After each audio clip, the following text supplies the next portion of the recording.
Усім прывітанне яшчэ раз, з вами па-ранейшаму Зміцер Лукашук. Працягваем абмяркоўваць падзею Беларусі і за яе межамі, і працягнем мы гэтае абмеркаванне праз такія інтрыгі, скандалы, расследаванні, таму што у нас у гасцях журналіст беларускага расследовательскага цэнтра Ігор Кулей. Прывітанне, Ігор. Прывітанне, Зміцер, і прывітанне шановная аўдыторыя Еўрарадыё. Калі не памыляюся, ну прынамсі са мной ты першы раз у нас у студыі. На Еўрарадыё упершыню. Увогуле. Во, бачыш, пазначыш чырвоным у календары сваім асабістым. Зелёненькім. Зелёненькім, да? Чырвоным это больш не, а зелёненькім так. Добра. Неважна, якім колерам, галоўнае, што будзе ўсё ж такі знакавы дзень. В прынцыпе, як і даволі такі знакавы дзень, гэта завяршэнне вашага расследавання прысвечанага знікненню палітыка Котова, Анатоля Котова. Амаль год вось расследавальнікі беларускага расследавальскага цэнтра сумесна з калегамі Deutsche Welle і іншымі людзьмі займаліся гэтай справай. Чаму для вас гэта было так важна, што вы, там скажем, не атрымаўшы па выніку там першых нейкіх дзён, тыдняў, месяцаў, не пакінулі гэтую справу, а вось фактычна год, нават больш троху займаліся гэтай справай? Ну, ёсць некалькі прычынаў. Адна з іх гэта тое, што ні Польша, напрыклад, ні Турцыя не распачалі следства ў гэтай справе, ну, то бок, па сутнасці, гэтая справа засталася як бы сама па сабе. Вось, па-другое, гэта справа выклікае вялікі грамадскі інтарэс. Вядома, яна тычыцца вельмі вялікай колькасці людзей, палітыкаў, актывістаў, якія знаходзяцца па-за межамі Беларусі і маглі паказацца патэнцыйна ў такой жа сітуацыі. Гэта не першая гісторыя, якая здарылася. У нас ёсць кейс Анжэлікі Мельнікавай, якая таксама знікла, так, і таксама БРЦ займаўся гэтай гісторыяй і шукаў, куды яна знікла.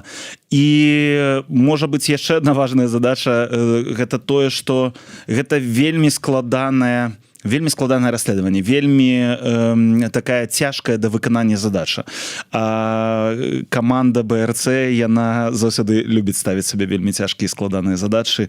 Вось, яны займаюць шмат часу, як мы пабачылі, але ўсё ж такі ўдалося знайсці, хаця не на ўсе пытанні мы адказалі, але думаю, мы пра гэта сёння паразмаўляем яшчэ. Так, безумоўна. Дарэчы, адразу хацеў бы скіраваць усіх, хто зацікавіўся і хто да гэтага часу яшчэ не пачытаў, не паглядзеў гэта расследаванне, таму я скіроўваю на сайт беларускага расследавальскага цэнтра. Спасылачка ёсць у апісанні як да гэтага стрыма, так і у анонсе на сайце Еўрарадыё. Наўпроставае, заходзіце і глядзіце, чытаеце. Раю, ёсць пра што даведацца, ёсць пра што падумаць, і можа быць так хуценька хто-нибудь праглядзець і тут жа нам напіша ў каментарах пытанне сваё, якое я скірую нашаму госцю. Таму давай пачнем, Ігор, сапраўды з таго, з чаго і вы пачалі.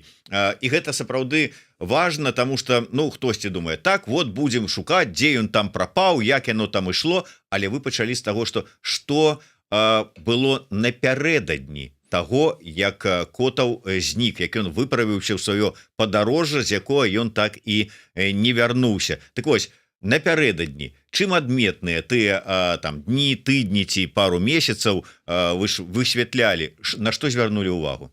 Ну, гэта, конечно, ўжо гісторыя сама і аповесць, якая апісаная пазней, гэта гатовы сцэнарый, вядома, мы яго пішам так, каб яно выглядала як дэтэктыў. Першыя зачэпкі, конечно, былі не тое, чым Анатоль Котаў займаўся там умоўна за 2 гады да таго, як ён знік. Першыя сляды гэта быў Трабзон, вядома, гэта турэцкі горад, турэцкі порт, дзе ён апошні раз з'яўляецца. Ну і вось адтуль можна было пачынаць шукаць ягоныя сляды. Але давайте ўсё ж такі храналагічна гэтую гісторыю можна было пачаць пасля увогуле выезда Анатоля Котова з Беларусі. А можа нават давайте з Беларусі пачнем. Па-першае, гэты чалавек трэба апісаць, я ўжо шмат чую зараз, а чаму Котаў, вось чаму менавіта яго, каму ён быў патрэбны, так, гэты чалавек? Ну, Ну давайте возьмем, гэты чалавек працаваў у адміністрацыі прэзідэнта под ягоным шэфам з'яўляўся Віктор Шэйман той час, так, гэта чалавек па сутнасці нумар 2 у беларускай палітычнай сістэме, гэта магчыма адзіны сапраўдны сябар Александра Лукашэнкі, чалавек, якому ён давярае ўсе свае сакрэты, і ў прынцыпе гэта і ёсць чалавек, які захоўвае ўсе, як мы бачым зараз, і актывы ў тым ліку, і сакрэты Александра Лукашэнкі. Хаця б тая ж рэзідэнцыю, якую ему будуюць у Краснай Паляне ў Расіі, Шэйман гэтым усім кіруе, там ягоныя нават подпісы стаяць, а гэта ўсё будуюць для Лукашэнкі. То бок гэта вельмі давераны чалавек. Котаў пазней працаваў у нацыянальным алімпійскім камітэце і быў вельмі высока сакратаром, фактычна дзе нумар 1 асобай з'яўляецца Александр Лукашенко фармальна, так, ён з'яўляецца кіраўніком НАК, далей быў Котаў, ну то бок это вельмі высокая пасада. Рэжым, сістэма успрымала яго як свайго. Гэта вельмі вось істотны момант. І пачнем вось з гэтай кар'еры Анатоля Котава як чыноўніка. Гэта патлумачыць, што адбылося з ім пазней. І на працягу гэтых 32 гадоў, што Александр Лукашенко знаходзіцца ва ўладзе, мы бачылі, што сваіх, тых, хто выйшаў з сістэмы, тых, каго яны ўспрымаюць як здраднікаў, яны звычайна несуць самыя сур'ёзныя наступствы вось свайго рашэння перайсці на іншы бок. А цяпер пераходзім таго, што ў 20-м годзе Анатоль Котаў падтрымлівае пратэст, ён пераязджае ў выніку ў Польшу, нейкі час працуе ў народным антыкрызісным управленні, пазней выходзіць. Ігор, можна я пераб'ю? Калі мы ўжо пачалі вот трошачку перад гісторыю і тое, на якім узроўні быў Котаў, давай тады звернемся на тыя моманты, якія вы таксама адзначылі ў сябе ў расследаванні ў матэрыяле. Это про тое, што пасля вот пэўных таких пасадаў і пазіцый даволі высокіх Котаў пайшоў на паніжэнне. Так. Як вы лічыце, вось тое, што ён пайшоў на паніжэнне, а ўвогуле апошняя яго пасада увогуле такая дробненькая у параўнанні з тым, што было перад гэтым, ці не было гэта, ну как бы так, і тое, што з'ехаў, і тое, што падтрымаў пратэсты, і тое, што далей адбывалася, вот можа быць у тым ліку з-за таго, што ён пайшоў на паніжэнне, што ён страціў пазіцыі, недзе крыўда, можа дзе страта даверу, ці яшчэ што-небудзь з боку менавіта вось рэжыма. Вельмі магчыма. Мы гэтыя аспекты ягонага жыцця настолькі не ведаем, мы не ведаем, што было прычынай. Гэта трэба было б залезці ў галаву ягонага начальства і паглядзець, што там адбывалася.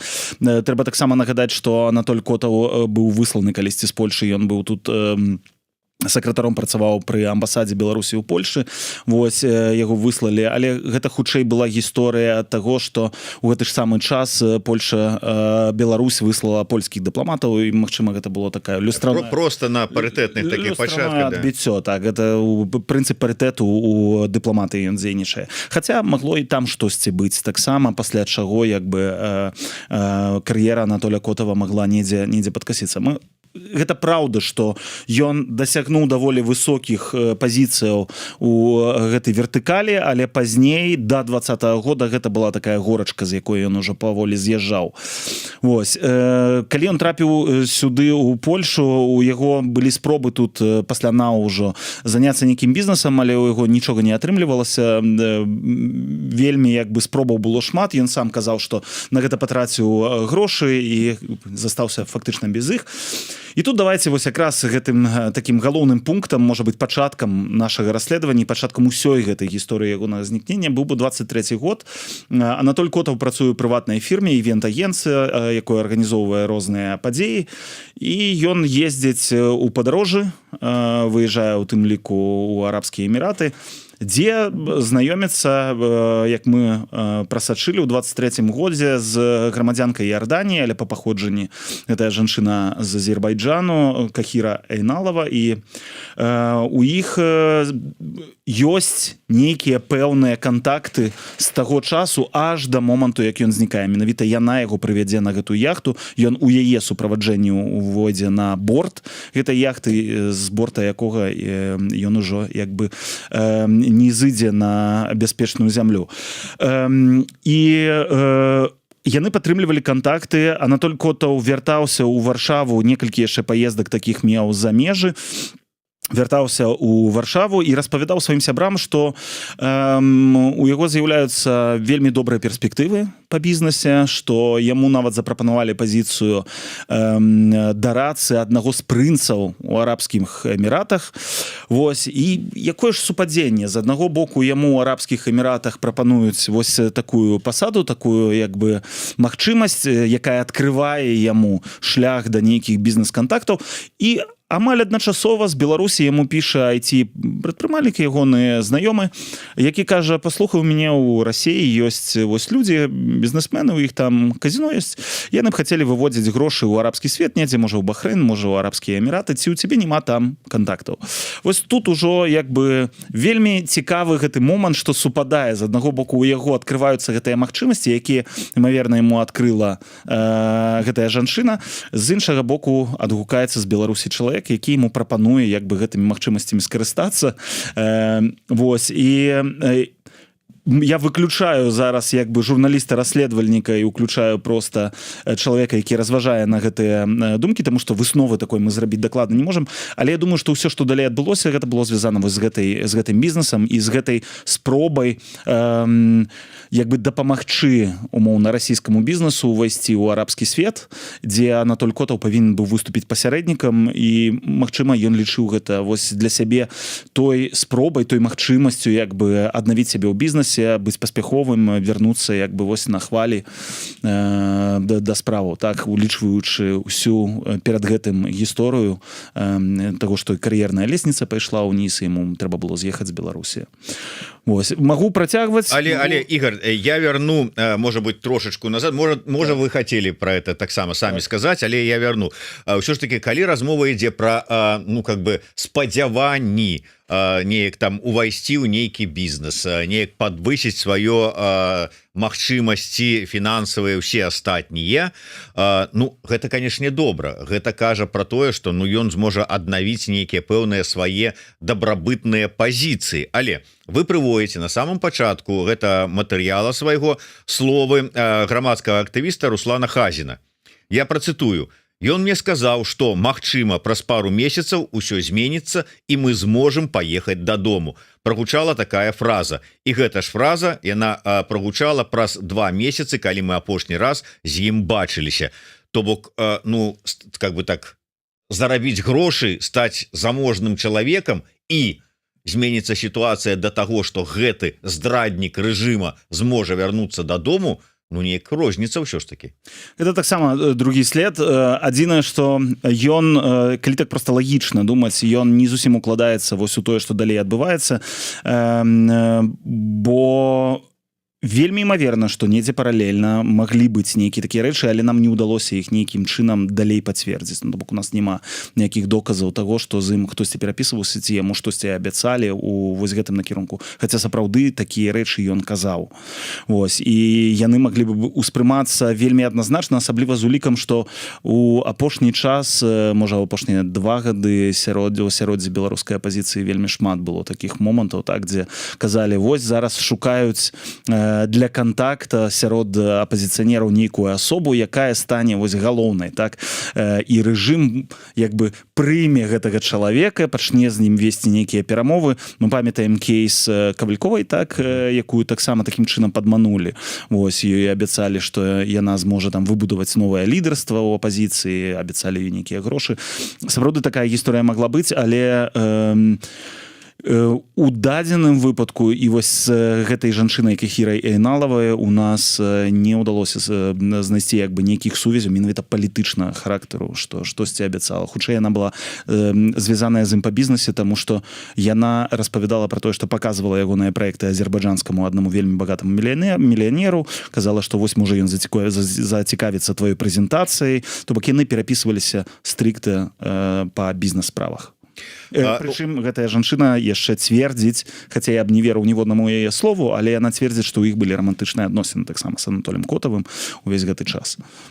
Ну, гэта ўжо как бы іншая гісторыя, хаця калі аперацыя спланаваная і она удзельнічала ў гэтай аперацыі, то романтычныя адносіны, медовая пастка ніхто не адмяняў. Мы бачылі гэта ў Мельнікавай. Да, але давайте пакуль да іншых. У мяне, дарэчы, я нездарма вярнуўся да гэтых словаў Хазіна і как бы іх нагадаў, каб вы раптам не пакінулі іх па-за ўвагай, тому что у мяне ёсць одна канспіралагічная версія, але я агучу яе пазней трошку, пакуль што я да наступнага так часткі вашага расследавання, дзе вы распавядаеце про тое, хто былі тыя людзі, якія былі разам з Котавым на яхце. Хто гэтыя людзі?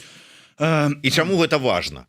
Давайте так, мы распавядаем про 4 асобы, але адна з гэтых асобаў не была пазней з Котавым на яхце. Яна была на яхце, але зышла на бераг да таго, як Котаў у суправаджэнні Айналавай зайшлі на борт гэтай яхты. І гэта таксама важная асоба, тому што гэты чалавек якраз такі грамадзянін Беларусі, адзіны у гэтай групе 4 асобаў, ён быў беларусам. Гэты чалавек мае прозвішча Пузікаў, ён трэнер каратэ, ён працаваў у арганізацыі адраджэння. Гэта арганізацыя, каб патлумачыць, што гэта такое, 3 кіраўнікі у гэтай арганізацыі былі, і кожны з іх звязаны з КДБ альбо з аналітычна-аператыўным цэнтрам пры Александре Лукашэнцы. Што, в прынцыпе, адно і тое ж. Ну, некаторыя бы паспрачаліся і сказалі бы, што, магчыма, не тое ж самае, ўсё ж такі ёсць пэўныя адрозненні. Ну, у кожнага аддзела свае задачы. Як недавно казаў пра гэта былы шэф польскай разведкі, ён казаў, што там не было людзей, якія атрымалі адукацыю, напрыклад, у Расіі. Вось, Александр Лукашенко спецыяльна стварыў для сябе такую структуру, а ў КДБ мы ведаем, ўсё ж такі людзі з рознай адукацыяй маглі быць. Вось, но гэта не настолькі істотна, але гэты чалавек мог ведаць Котава, ён мог ведаць яго ў твар, магчыма, і Котаў яго ведаў у твар. Мы не ведаем, якая была роля дакладная гэтага чалавека, але тым не менш ён на гэтай яхце таксама быў, ён прыбыў порт Трабзона на борце гэтай яхты разам з 2 грамадзянамі Расіі. Вось, але зышоў на бераг і больш не вярнуўся на гэтую яхту. Што важна, мы пазней прасочым і будзем пра гэта таксама казаць, але гэты чалавек звязаны таксама з фірмай BTS Global, гэта прыватная кампанія, якая займаецца гандлем зброі, і ўвогуле уся гэтая гісторыя цікавая яшчэ тым, што выкрыўшы ўсе гэтыя сувязі гэтых людзей, па сутнасці мы адначасна раскрылі сетку, міжнародную такую сетку гандлем зброі, якую Беларусь не свяціла раней, і мы, ў прынцыпе, пра яе не ведалі раней ніколі. Вось, і гэтыя сувязі і брытанскіх кампаній, і турэцкай кампаніі, яны ўсе ўскрыліся толькі дзякуючы вось гэтаму расследаванню і як бы высвятленню лёса Анатоля Котава. 2 іншыя асобы, гэта грамадзяне Расіі, якія прыляцелі у Турцыю за 10 дзён да пачатку аперацыі, прыляцелі з Расіі ў Стамбул, вось, дзе селі на борт гэтай яхты і прыплылі ў Трабзон. Адзін з іх гэта мае прозвішча Галаванаў. Гэты чалавек наўпрост, вось так наўпростава, не звязаны з нейкімі спецслужбамі ці з войскам, але ў яго вельмі кантакты ў яго ёсць такімі людзьмі, і з людзьмі там бачылі з ПВК Вагнер. І таксама, што вельмі істотна, ён працуе зараз у фірме «Балтійская звезда». Гэта фірма арганізоўвае VIP-туры для розных людзей, аказвае ім таксама паслугі па ахове. Ну, уявім сабе, што нейкая там дэлегацыя нейкай краіны ці вельмі багатыя бізнесмены, якія за сябе баяцца прыязджаць у Расію, вось ён можа адказваць за іх бяспеку. Ну, то бок, такі чалавек, пэўна, мусіць мець нейкі бэкграунд, каб яго ўзялі на такую пасаду.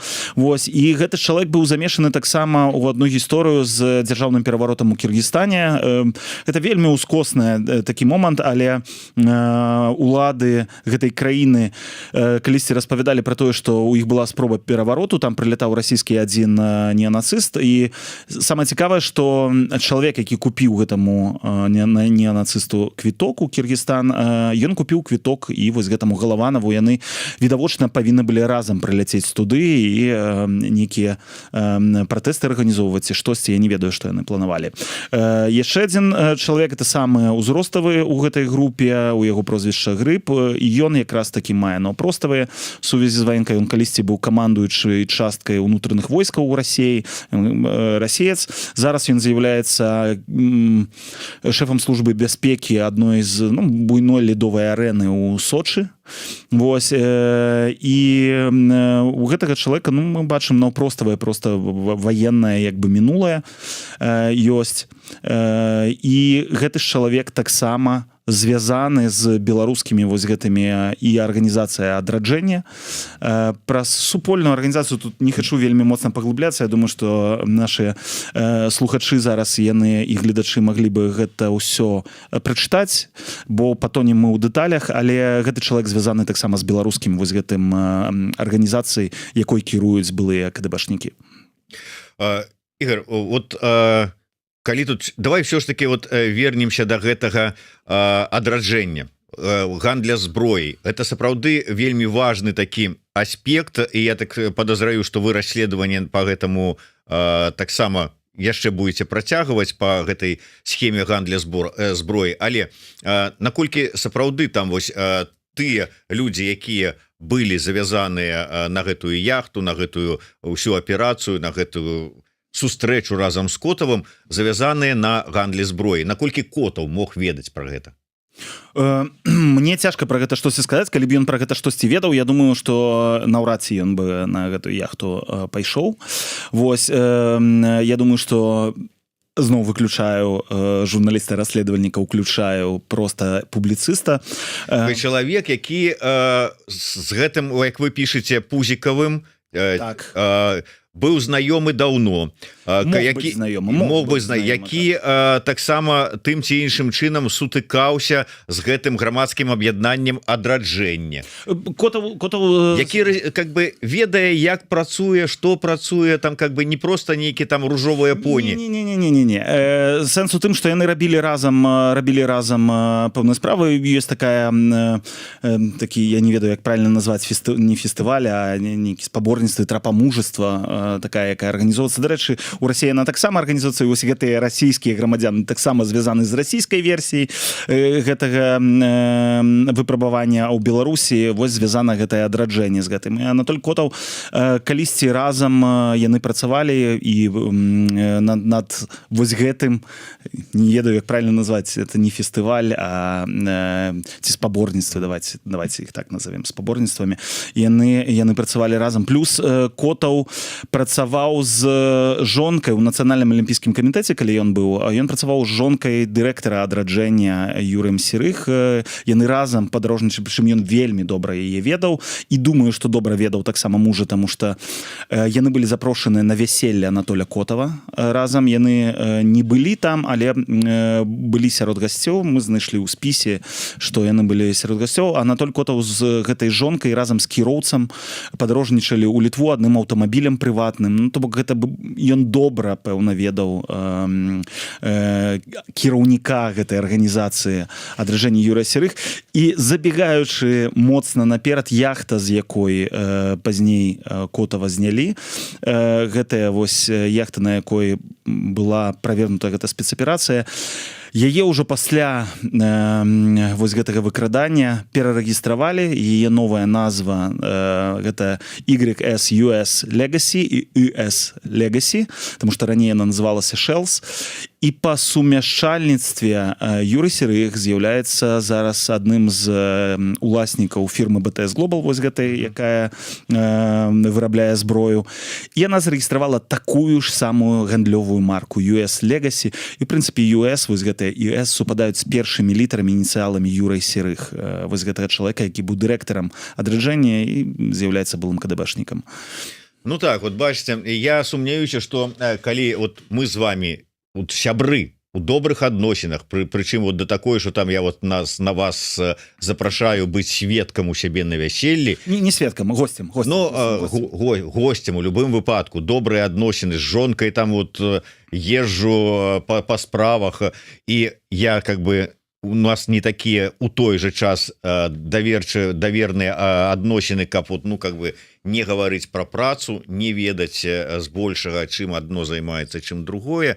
Ну как бы магчыма, канешне, але вельмі сумнеўна для мяне, таму я как бы все ж таки допускаю, что ён калі не ведаў на 100%, то вельмі моцна подазрываў, чым это адраджэнне апроч троп мужнасці займаецца.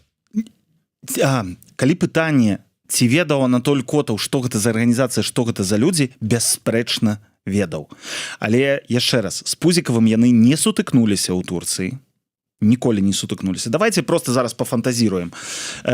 Ці мог там быць Пузікаў, каб, не ведаю, пацвердзіць, напрыклад, там яшчэ раз асобу Котава, так, ці з нейкай іншай місіі. Ну, ён мог быць з якім заўгодна там заданнем. Вось, ён, канешне, ведаў, чым займаюцца гэтыя людзі. Но ці ішоў ён на яхту і ведаў, што там будуць людзі, звязаныя з адраджэннем, я ўпэўнены, што не, што ён не ведаў гэтага і нават не падазраваў гэтага. І яшчэ раз паўтараю, інакш бы ён ніколі не сеў на гэтую яхту, ён бы зразумеў, да чаго гэта ўсё, хутчэй за ўсё вядзе. Калі гэта не была, как бы так, вот моя канспіралагічная версія, так вот з чым звязаныя гэтыя словы пра змены, якія дазволяць вярнуцца в Украіну. То бок, вось вам спецслужбы, тут гандляры зброяй, людзі і з грашыма, і з рашучасцю, тут табе ФСБ, якое ў прынцыпе прадстаўляе Крэмль, а Крэмль можа быць, ну, как бы незадаволены ў пэўным моманце ці зацікаўлены змяніць Лукашэнку. Вот табе з аднаго боку, вот табе людзі рашучыя з грашамі і зброі з другога боку, вот табе магчымасць там нешта спланаваць, а зараз мы как бы дзеда-то пасунем. Окей, тут трэба было б узгадаць, я думаю, што Анатоль Котаў не глупы чалавек, ён памятаў справу Александра Федуты. Вось, і мы ведаем, што там была прыблізна такая ж гісторыя, так, легенда была ў тым, што ёсць пэўныя людзі, якія хацелі адсунуць Александра Лукашенка ад улады. Вось, яны пачалі весці размовы, і ў Маскве ўсю гэтую групу накрылі, затрымалі. Вось, я думаю, што Анатоль Котаў добра памятаў гэтую гісторыю. Гэта раз. Два, мяне ва ўсёй вось гэтай менавіта версіі канспіралагічнай бы здзівіла бы прысутнасць тады вось гэтай жанчыны Эйналавай. Яшчэ раз паўтараю, яна, ну, не бачылі мы там нейкіх палітычных у яе мэтаў ці нейкіх палітычных у іх інтарэсаў супольных. Вось, чаму б ёй тады прысутнічаць на этой яхце, чаму б ёй суправаджаць Котава і сажаць на гэтую яхту? Мне здаецца, прыватна, што гэта хутчэй гісторыя з бізнесам, гэтыя расейцы гралі ролю нейкіх бізнесменаў хутчэй, вось, з якімі трэба дамаўляцца, з вялікімі грашыма. Вось, і менавіта такім чынам гэта адбылося. Прынамсі, для мяне тады будзе, вось, калі гэтую версію ўзяць за асноўную, для мяне будзе невытлумачальная тады прысутнасць Эйналавай. Ну, версія ёсць версія, разбілі яе ці паставілі пад сумнеў, але давайте вернемся. Шмат было пытанняў, калі ўсё ж такі Котаў паляцеў у гэтую Турцыю. Ну ладно, у Турцыю ён паляцеў там у Стамбул на нейкую сустрэчу, гэта яшчэ можна зразумець, яго там развілі, падманулі, ён даверыўся, купіў квіток, паляцеў туды, але потым самастойна паехаў у гэты на іншы край краіны, у партовы горад, і тут узнікала пытанне, не, яго выкралі у Стамбуле, яго павезлі ўжо туды, там ужо у непрытомным стане, там ці пад наркотыкамі, ці яшчэ як пасадзілі на яхту і звезлі. Але я так разумею, што ён і туды паехаў сам, купіўшы квіток сам, то бок ведаў, куды і што ён едзе, і якая яго канечны пункт, ну, прынамсі тут у межах Турцыі. Так, абсолютно, конечно, ён ведаў. Гэта ўсё, вось якраз гэта ўсё кладзецца ў умоўную гэту версію пра бізнес-кантакты. Ну, то бок, калі у вас ёсць бізнес-інтарэс, вы леціце, багатыя людзі маюць яхты, гэта адпавядае іх спосабу жыцця, так, весці перамовы на яхце для людзей з вялікімі мільёнамі нармальная справа. Так, Турцыя краіна, хоць і небяспечная, шмат разоў папярэджвалі ўсіх, не лятайце, не трэба, вас там могуць затрымаць, затрымаць, так же як Арабскія Эміраты, так же вось як зараз у Арменіі затрымалі беларускага актывіста.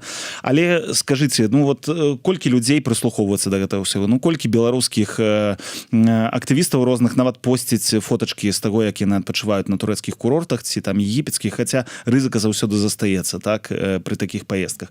Ну то бок, я думаю, што Анатоль Котаў добра разумеў гэтая рызыка ускосная, звязаная з тым, што яго могуць затрымаць умоўна там у Турцыі. Вось, але ён не ляцеў туды, каб сустракацца з нейкімі, каб сустракацца па маёй версіі з нейкімі прадстаўнікамі там рэжыму ці яшчэ штосьці. Плюс яго пэўна супакойвала даўжыня вось гэтага знаёмства Зайналавай. Ўсё ж такі это цягнулася 2 гады. Я дапускаю, што ён мог за гэтыя 2 гады расслабіцца, адчуць сябе ў бяспецы, нейкія рэчы, пра якія яна распавядала, якія яна, напрыклад, там яму дапамагала зрабіць, яны спраўджваліся. Ён адчуваў, што як бы гэта сапраўдныя кантакты, сапраўдныя людзі, сапраўдны бізнес. Вось, і таму не бачу ніякай праблемы ў тым, што ён узышоў там, паляцеў у Турцыю, сеў на гэтую яхту у Трабзоне. Магчыма, план быў такі, што яны паплаваюць там уздоўж берага, павячэраюць, вып'юць шампанскага, правядуць нейкія бізнес-перамовы. На наступны дзень ён высядзе і замуцяць схемкі, як кажа, да? І паляцяць назад. То бок тут нічога акурат не выклікае нейкага такого падазрэння. Можа быць вось такія моманты дзіўныя толькі, што калі ён туды ляцеў жонцы, ён казаў, што ён ляціць па працы, што гэта працоўныя нейкія справы. На працы ён сказаў, што гэта прыватныя справы, чаму ён з'язджае. І вось ёсць гэтая узгадка пра тое, што ён нерваваўся перад тым, як вылецець. Але я тут яго таксама разумею, бо я, напрыклад, калі працоўныя нейкі здзяйсняў камандзіроўкі ў такія небяспечныя краіны, я таксама заўсёды нерваваўся, заўсёды з жонкай быў у кантакце і заўсёды ёй там і ў самалёце, і пасля выхаду з самалёта заўсёды ёй казаў, што вот даляцеў, вось праходжу пашпартны кантроль, вось прайшоў пашпартны кантроль і так далей. Але гэта залежыць ад таго таксама, як бы асаблівасцяў чалавека і асаблівасцяў характара чалавека, наколькі ён быў скрытны чалавек, наколькі ён быў здольны дзяліцца, наколькі прызвычайны быў дзяліцца інфармацыяй з іншымі людзьмі пра тое, дзе ён зараз знаходзіцца, што ён робіць. Вось, это пытанне адкрытае. Давайте так, я праглядаю, не думаю, что я там не слухаю, что ты говоришь, проглядаю просто, что люди пишут. Максим пиша, а ці былі романтычныя адносіны. Ну і Ігор все ж таки как бы так і сказаў, что не варта канчаткова давяраць гэтай жанчыне. Яна кажа адно, что там было, ведаеце, со свечкой не стаялі, як ты казаў. Так, ёсць фотаздымак, ён размешчаны у нас на сайце, дзе яны сапраўды даволі блізка як бы стаяць, дакранаюцца вось так тварамі бок о бок, зроблены фотаздымак. Таму можа такое быць, дапускаем такую версію, але вот правільны выраз, са свечкай не стаялі, таму не ведаем. А гэтай жанчыне чаму не варта верыць? Таму што яна пазней распавядае, што Анатоль Котаў з борта гэтай яхты зышоў, пайшоў з гэтымі 2 расейцамі як бы глядзець вось гэтыя храмы і не вярнуўся. Вось, мяне насцярожвае ў гэтай версіі яшчэ момант, што калі вы знаходзіцеся ў рамантычных адносінах і чалавек не вяртаецца, ну то трэба біць у званы, правільна, яна павінна была б біць у званы. Чалавек, якога яна там моўна кахае, зышоў, нікуды не вярнуўся, але яна прыплывае гэтай яхтай назад у Турцыю і просто раствараецца. Яна ніякіх заяваў нікуды не піша, не абзванівае ніякіх людзей, ні ў каго не пытаецца, куды ён знік. Ось, таму я б гэтай жанчыне асабліва не давяраў. Саша Бусел, Мельнікова ўзялі на кручок на героя-любоўніка, пра якога яна марыла ўсё жыццё, а Котава ўзялі на грошы, пра якія ён таксама марыў увесь час. Ну, магчыма, так і было.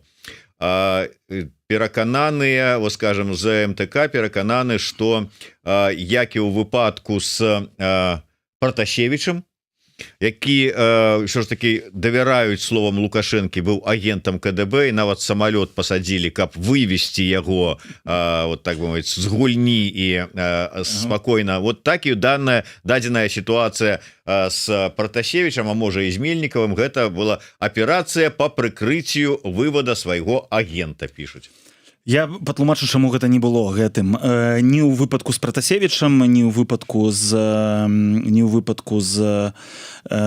Котавым і, магчыма, не ў выпадку з Мельнікава. Давайте па чарзе.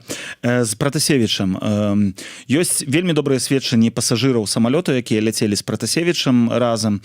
Калі ён пачуў, што самалёт прызямляецца ў Менску, ёсць жа вельмі добрае апісанне людзей, якія выйшлі пазней, это ж самалёт з Менску адпусцілі, ён прызямліўся і тады запісвалі інтэрв'ю з людзьмі. Што Пратасевіч быў у страшнай роспачы, у яго вачах быў жах, і ён крычаў, што яму пагражае смяротнае пакаранне ў Беларусі. Ну, калі б ён быў агентурай, калі б ён быў беларускай агентурай, ён бы сядзеў спакойна на сваім крэсле, замовіў бы пляшачку чырвонага віна, папіваў бы, мальчик водочки налей, мы домой летим. Вот. А там не было гэтага і блізка. Вось. Таму я не веру абсалютна ў версію з Пратасевічам, плюс навошта рабіць такія складаныя аперацыі прыкрыцця? Заўсёды трэба думаць таксама лагічна, што самае простае ў дадзеным выпадку. Ну што, немагчыма было яго па-іншаму неяк вярнуць, не сажаць цэлы самалёт. Гэта аперацыя вельмі небяспечная. Яна вельмі, канешне, это бліскучая аперацыя, взяць, пасадзіць самалёт на сваёй тэрыторыі пасажырскі, які ляціць у іншую краіну. Гэта вельмі моцна спланаваная, трэба мець сур'ёзную арганізацыю, каб гэта здзейсніць. І тут можна смяяцца з беларускіх там спецслужбаў, якія калісьці адзін газавы пісталет і два дохлых пацука вылучылі, каб зрабіць рэвалюцыю. Вот эти фільмы паказвалі, распавядалі. Але такая аперацыя з самалётам паказвае, што ўсё ж такі яны здольныя праводзіць сур'ёзныя вельмі аперацыі. Нарэшце, аперацыя з Котавым таксама гэта паказвае. Чаму Мельнікава не? Таксама, мне здаецца, значна лягчэй можна было вывесці, калі яна была агентурай, і значна лягчэй можна вывесці свайго чалавека з гэтай гульні. Навошта нейкія палёты на Шры-Ланку, навошта гэтыя выдаткі, навошта гэты кадыбіст, які, як бы, нібыта ў іх там нейкія рамантычныя адносіны паміж сабой было. Гэта ўсё не патрэбна. Калі табе трэба вывесці чалавека, она сабрала чамадан, забрала грошы, вось як і зрабіла, паляцела і растварылася недзе. Занадта гэта складаная аперацыя. Некалькі разоў яна чамусьці лётала на курорты з ім. Навошта гэта ўсё? Калі табе трэба проста ўзяць і вывесці свайго агента з гульні. З Котавым чаму не? Таксама занадта складаная, дарагая аперацыя. І на жаль, мы не можам распавесці як бы ўсе дэталі до конца. У нас некаторыя рэчы засталіся за кадрам. Мы б вельмі хацелі іх таксама, можа быць, прыйдзе калісьці дзень, калі гэта будзе магчыма. Але паверце, што Анатоль Котаў супраць сваёй волі быў дастаўлены на расійскі карабель. Так не робяць. Яго маглі сустракаць з медалямі і дыпломамі, так, ці з кветкамі. Вот зараз мы падышлі да моманта, ўсё ж таки, які быў шлях яхты і як вы гэта даведаліся? Так, наконт таго, які быў шлях яхты. Значыцца, і афіцыйна яны павінны былі паплыць у Сухуми, у непрызнаную Абхазію, і там наведаць нейкія храмы. Вось, духоўная такая паездка была. Мы смяяліся, што не нагадывае вам гэта Чіпігу і як яго там, это другі, якія таксама на шпіль Солсбері, таксама духоўнае ў іх падарожжа было. Вось, па адным сцэнары едуць, духоўныя ў іх духоўныя канікулы. Вось, но калі... Тут давайте яшчэ крышку назад вернемся. На гэтую яхту каманду, капітаны і абслуга сцюардэсаў нанялі аднаразова. То бок на этой яхце не было нейкага прыпісанага экіпажу. Іх усіх нанялі аднаразова, і адзінай умовай пры прыняцці іх на працу капітан, напрыклад, быў беспрацоўны, яго нанялі толькі на гэтую адну аперацыю. Вось, умовай, калі іх бралі на працу, было не разумець расійскую мову. Што дзіўна, таму што якраз такі у цябе будуць на статку людзі, якія размаўляць па-руску, рускія бізнесмены нібыта, вось Котаў, так, ну чаму б не аблегчыць жыццё і не зрабіць так, што ну прынесіце нам таго, прынесіце таго, каб можна было па-руску размаўляць. Не, наймаюць тых, хто не разумеў гэтай мовы. Вось, дарэчы, яшчэ адна дэталь важная. Котаў і Айналава, хоць абодва вельмі добра размаўляюць па-руску, паміж сабой заўсёды размаўлялі па-ангельску, перапісваліся па-ангельску. Гэта даволі таксама дзіўны момант. Вось. І гэтая яхта выплывае ўвечары. Пазней вось гэта і ёсць сведчанне, што Анатолію Котаву было кепска, яго Арвалова не давала.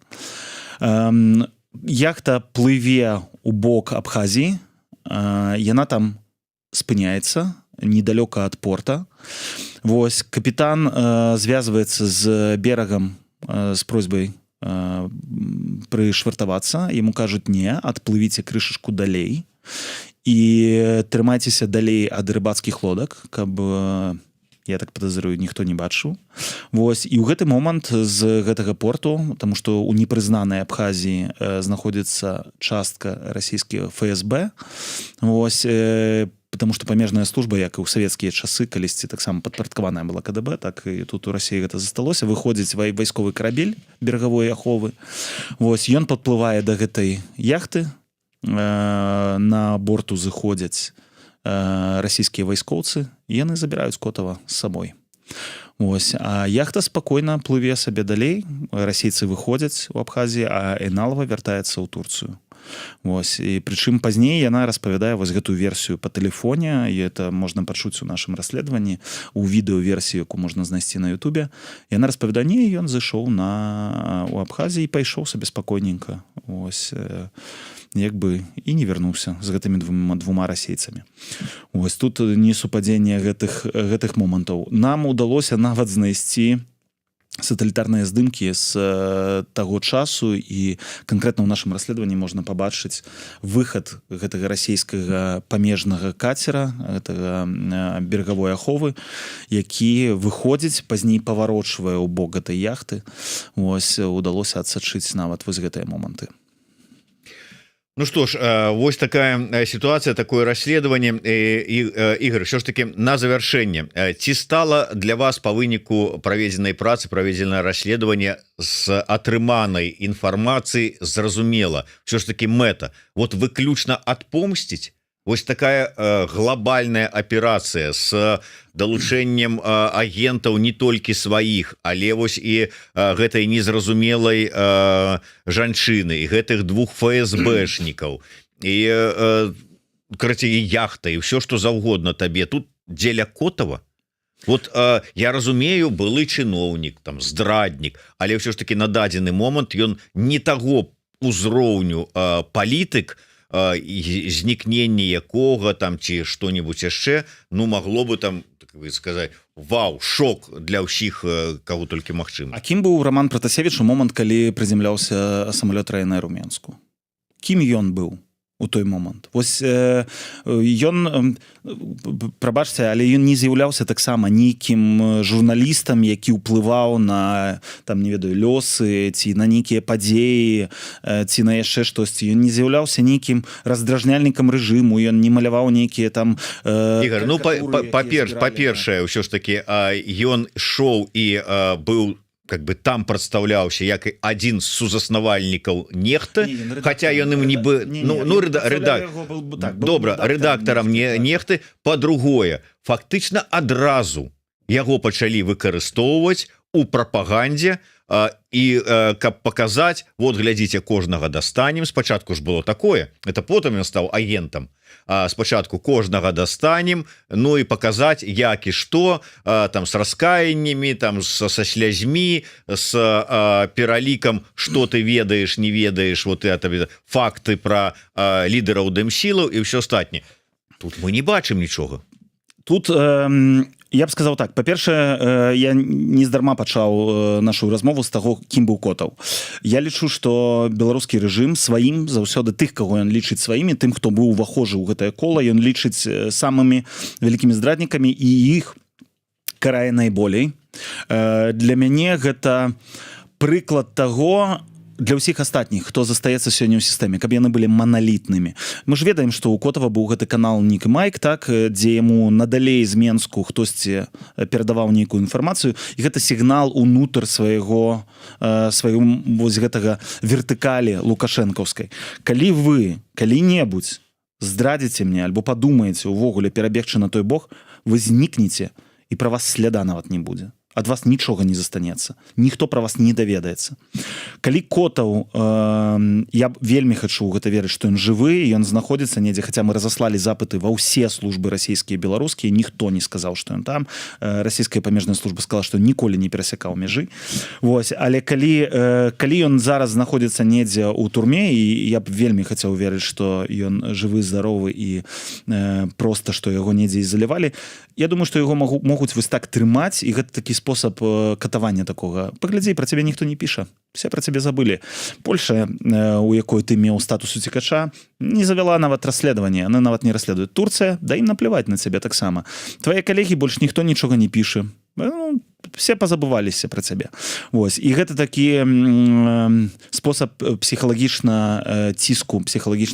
На яго. Ну, калі ніякіх... На ўсіх астатніх вось гэтая невядомасць, што ён знік і яго больш няма, гэта таксама псіхалагічны ціск. Паглядзіце, што будзе з вами. Мы зможам з кожнага, мы знойдзем ключ да кожнага і выцягнем любога, хто нас здрадзіць. Нават такімі спосабамі. Гэта дарагая аперацыя, якая вымагала грошай, падрыхтоўкі, некалькіх гадоў, але яны яе здзейснілі, каб паказаць, магчыма, каб паказаць, прынамсі, я ў гэтым перакананы. Ну, я не бачу, як яны па выніку паказалі. Таму што ну вот як толькі гэта здарылася, знікненне, пэўны час гэта было на слыху. Ну, прынамсі, тут у незалежных СМІ гэта было на слуху. Не ведаю, там дзе-то можа быць відаць там розныя там прапагандысцкія каналы таксама пра гэта што-нибудь са здзекам напісалі.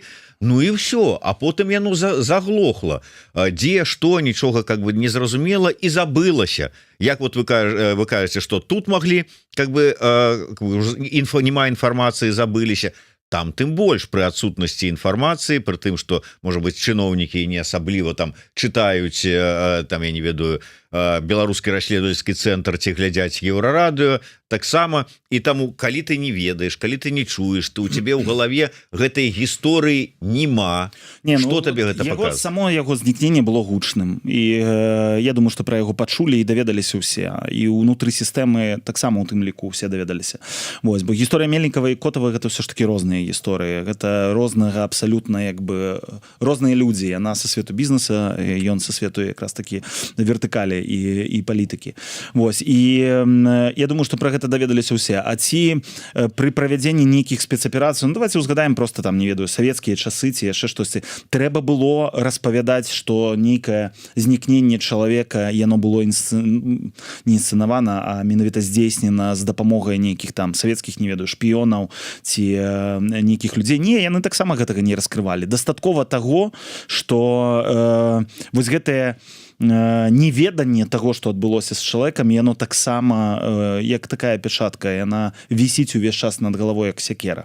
Вось. І гэта сігнал у апазіцыю і сігнал у тым, хто ўнутры сістэмы застаецца, асабліва тыя, хто ведалі Котава і хто маглі яму там сімпатызаваць ці нейкім чынам дапамагаць. Вось. Я думаю, гэтага дастаткова. І тыя, каму трэба, яны пачулі, пабачылі. І будуць дакладна пра гэта ведаць. Вось. Я не думаю, што ёсць нейкая іншая нават прычына ці ёсць нейкае іншае лагічнае вытлумачэнне. Хаця учора выпадкова пачуў таксама такую версію. Адзін былы еўрапейскі амбасадар, які знаходзіцца, які раней быў амбасадарам у Беларусі, ён выказаў версію, што Котаў быў вельмі добрым спецыялістам па Польшы. І, напрыклад, да выхаду расследавання ён лічыў, што, магчыма, завербавалі яго нават не беларусы, а ФСБ, паабяцаўшы вялікія грошы, напрыклад. Вось, таму што ён з'яўляўся вельмі добрым спецам па Польшы, меў кантакты, меў інфармацыю, і яны маглі яго выкарыстаць такім чынам. Вось, што таксама не выключана. Магчыма, ён зараз знаходзіцца якраз не ў Беларусі, а, напрыклад, у Расіі, і як не ведаю, прымушаюцца аналізаваць нейкую інфармацыю. Ну, это ўжо фантазіі з там 5-го парадку. Але вось яшчэ адна такая версія ад былога дыпламата.